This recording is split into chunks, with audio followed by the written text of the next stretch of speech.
All right, welcome back. Dr. Ravi Patel from the Comprehensive Blood and Cancer Center in with us this morning, as he always is, once a month talking about cancer. And one of the big things that's come out, we've heard so much conflicting reports on mammograms. And the question is, what's the final say on mammograms? Do you need to start at 40, at 50?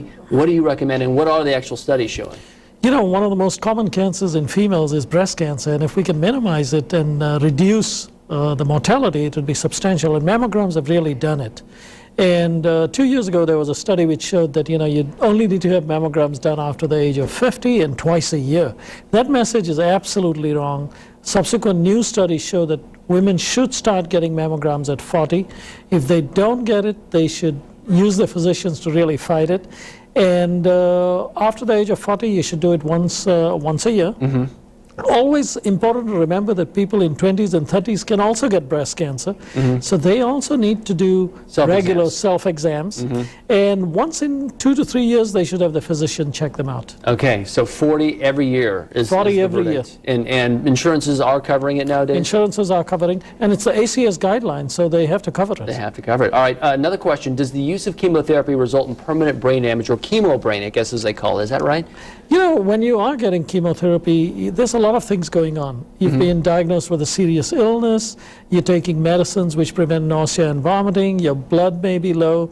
So yes, you could get some mental cloudiness or mental fatigue. And there is an entity where people say you get quote-unquote chemo brain, mm-hmm. but it occurs a lot more with radiation therapy, which is given to the brain.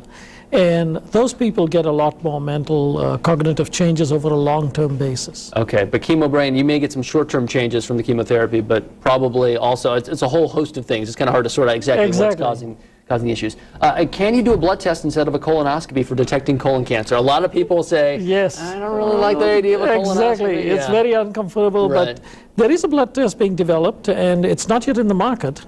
But colonoscopy is the way to go. And unfortunately, there was a recent study which showed that 1/3 of the people, more than 50, don't get their colonoscope. So, people need to be sure that if they're crossing the 50 mark, one of the gifts is a colonoscope. You've got to get it done.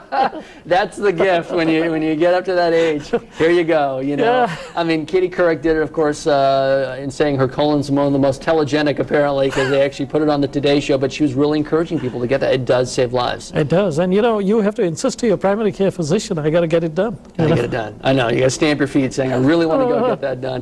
Dr. Ravi Patel, as always, a pleasure. Thanks for coming in here this morning. Thank you so much. All right, we'll take another quick break. We'll be right back.